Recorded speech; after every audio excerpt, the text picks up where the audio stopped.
Welcome to Rex institute Bhopal. RAM circuit कई ICO के बारे में मैं बताऊंगा सारे वीडियोज़ में। कुछ आईसीएस के बारे में आज बताने जा रहा हूं। तो आइए चलते हैं वीडियो में। सबसे पहले आप देख पा रहे होंगे आज हम जो आईसी उठाएंगे वो बेसिकली है RT8207L EF। RT कंपनी है रिचटेक टेक्नोलॉजीज, और इस आईसी के रिक्वायरमेंट में आपको बता रहा हूँ किस तरह से इसमें काम होना है, किस तरह से सारी चीज़ें होंगी। तो आप देखिए, सबसे पहले ये आईसी में क्या होगा, आपको रिक्वायरमेंट वोल्टेज इसमें मतलब जो इन सेक्शन है वो दो जगह मिलेगा। एक मिलेगा VDD 5 वोल्ट और एक जगह मिलेगा VDDP 5 वोल्ट। तो ये आपको चेक करना है 5 वोल्ट ऑलवेज। यहाँ पर आपको 5 वोल्ट और यहाँ पर भी आपको 5 वोल्ट मिलना चाहिए। ठीक है, आईसी कुछ इस प्रकार से होंगी। इसके बाद इसमें आपको मिलेगी CS पिन। अब देखिए, ये जो RT8207 है, इस पे जो आपका पिन नंबर है VDDP का, ये होगा क्या, VDD का होगा कितना 15 और VDDP का होगा 14। इस चीज़ को याद रखिएगा। अगला पिन होगा जैसे इसका CS पिन, तो CS पिन का पिन नंबर होगा क्या, CS पिन का पिन नंबर होगा 16। इस पर भी आपको वोल्टेज चेक करना है 5 वोल्ट। ठीक है, इसके बाद आपका टॉन पिन होगा। तो टॉन पिन होगा आपका, जो टॉन पिन होगा वो कितने नंबर पे होगा, 12 नंबर पे टॉन पिन होगा। क्या होगा, टॉन पिन। तो इन पर आपको सबसे पहले चीज़ों को वोल्टेज देखना चाहिए। इस पर आपको मिलेगा 19 वोल्ट। ठीक है, इसके बाद आपका क्या होगा S5। सबसे पहले ये आएगा S5 इनेबल 8 नंबर पे, और इसके बाद 8 नहीं, इस पर शायद 11 पे आएगा। हाँ, 11 पे। ठीक है, ये आने के बाद आपके जो बूस्ट है और ये बूट पिन है, इन सब पर क्या हो जाएगा, ये कॉइल कैपेसिटर, फिर ये आपका फेज लाइन पे, स्विच लाइन पे ये इस तरह से कनेक्ट होगा। यहाँ पर 4 वोल्ट क्या हो जाएगा, आपको मिल जाएगा। इसके बाद क्या होगा आपका, फिर आपका फीडबैक आपको चेक करना होता है। तो फीडबैक आपका 6 नंबर पे होगा, तो आप फीडबैक चेक करिए। इसके बाद आपका होगा ये, जैसे आपने इसको फीडबैक को चेक किया, इसके बाद होगा आपका VDDQ। VDDQ किस नंबर पे होगा, ये हो गया आपका 9 नंबर पे। ठीक है, फिर आपका VLDO इन, ये कितने नंबर पिन पे होगा, 23 नंबर पिन पे। तो ये आपका यहीं से 23 नंबर पे क्या होगा, VLDO इन, मतलब जो रैम का वोल्टेज है, हाई ड्राइव लो ड्राइव वो सारी चीज़ें मैं बताई। VLDO इन के बाद आपका क्या आएगा, ठीक है, तो आपका ये पिन नंबर 7 पे आएगा। पिन नंबर 7 पे आने के बाद आपको क्या मिलेगा यहाँ पर, फिर आपका VTT वोल्टेज मिलेगा। VTT वोल्टेज आपको कहाँ पर मिलेगा, 24 नंबर पिन पर। और फिर आपका VTT सेंस क्या मिलेगा, VTT सेंस। VTT सेंस कितने नंबर पे आएगा, ये आएगा आपका 2 नंबर पे। और ये सब ठीक है, तो फिर क्या निकलेगा, पावर गुड। तो अगर आपको ये सीक्वेंस, तो ही मान के चलिएगा कि आपको रैम की चेकिंग बताई मैंने, RT8207, और ये आईसी आपको इस तरह से क्या करना है, चेक करना है।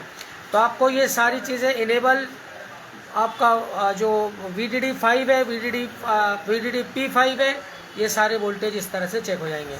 इसके बाद यहाँ पर क्या लगे होंगे, ऐसे आपके मॉसफेट एन चैनल के दोनों होंगे।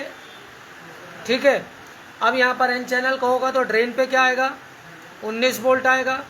यहाँ पर क्या हो जाएगा, इसका सोर्स हो जाएगा, फिर ये ड्रेन हो जाएगा, ये गेट, और फिर क्या हो जाएगा, ये सोर्स को ग्राउंड कर देंगे। ये आपका ड्रेन, ये आपका सोर्स और ड्रेन आपस में क्या होंगे, कनेक्ट होंगे। यहाँ पर क्या आएगा, 19 वोल्ट आएगा। ये आपका गेट इस आईसी से कनेक्ट हो जाएंगे, हायर गेट लोअर गेट।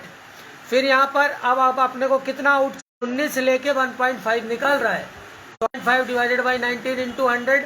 तो कितने दफ़े क्या होगा, गेट कितने दफ़े इसको ऑन रखना और कितने दफ़ा ऑफ रखना है, उसके हिसाब से यहाँ पर वोल्टेज क्या होगा, आएगा। तो यहाँ पर गेट को कौन कंट्रोल कर रही है, ये आईसी कंट्रोल कर रही है। ये मैं पढ़ा रहा था अभी मॉसफेट, एन चैनल मॉसफेट। तो इसका जो आपका अंदर का जो क्या होगा, डायोड कैसा लगा होगा, ऐसा लगा होगा, रिवर्स में लगा होगा। इसका भी कैसा लगा होगा, आगे समझ में। तो गेट पर जितनी बार इसको ऑन ऑफ करना, उसी हिसाब से यहाँ पर क्या होगा, वोल्टेज को ये आउट करेगा। तो इसकी ड्यूटी साइकिल यहाँ पर क्या है, ये कौन कराएगा? ये आपका गेट सेट कराएगा, ठीक है। तो ये आपको चीज़ें याद रखनी है कि एन चैनल मॉसफेट जितने भी स्विचिंग सर्किट हैं, PWM सर्किट है, यहाँ पर आपको क्या होगा, इस तरह से चीज़ें, एन चैनल मॉसफेट इसीलिए पढ़ा रहा था, ध्यान से पढ़ना, ठीक है। कोई डाउट है यहाँ पर?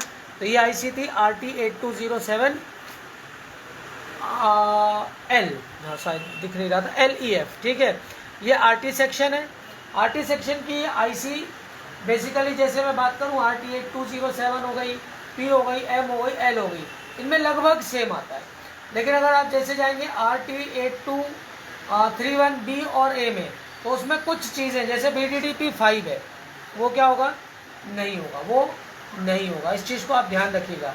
CS पिन का भी क्या होगा, कुछ कंसेप्ट थोड़ा सा उसमें सेम रहेगा, लेकिन बहुत कुछ क्या होगा इस IC में जो VDD-P है वो आपको मिलने वाला नहीं है। फिर हम VDD के बाद, ये हम RT के बाद जो अगली IC कल कराएंगे, वो मैं IC आपको आज बता देता हूँ, वो होगी TPS सीरीज़ की IC। TPS की भी आज मैंने बताई थी प्रैक्टिकली आपको, पूरी TPS ही थी ना ये।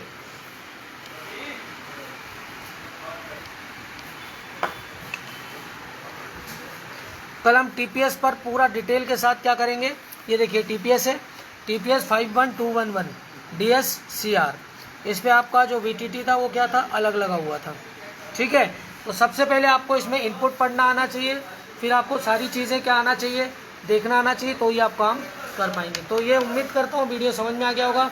RT8207L EF का क्या कंसेप्ट है, ये आप हमें वीडियो, हमारे कोर्सेज को ज्वाइन करेंगे तो वो मैं आपको और चीज़ों की जानकारी दूंगा। तो ये था रैम सर्किट।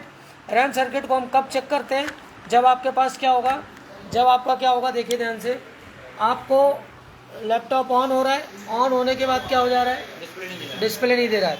अगर ये कंडीशन आ रही तो आपको रैम में RT IC लगी है, RT मतलब RT रिचटेक टेक्नोलॉजी, इसके अलावा GS की लगी है, TPS लगी है, इसके अलावा M5 G5, ये NB, कौन सी IC लगी है, सारी ICओ का अगर आपको ये सब नहीं पता है तो आप रिपेयरिंग नहीं कर पाएंगे। ऐसे हम CPU सर्किट को भी करेंगे, ऐसे हम आपका नॉर्थ ब्रिज सेक्शन भी समझाऊंगा मैं आपको। एक एक सेक्शन जब आपके कंप्लीट हो जाएंगे तभी इसका आप क्लियर हो पाएगी। इसके अलावा IO से आपका किस तरह से कनेक्टिविटी कैसे होती है PCH के साथ, वो भी चीज़ मैं किसी बोर्ड में ऑन ऑफ स्विच की जो कनेक्टिविटी है कैसे जाता है, CMSRC क्या होता है, पावर SRC वगैरह क्या होते हैं, फिर S3 S5 S4 क्या रिलीज़ होता है, वो सारी चीज़ें, NVDS ऑन, ये सारी चीज़ें हम किसी वीडियो में और डिस्कस करेंगे। Thanks for the watch.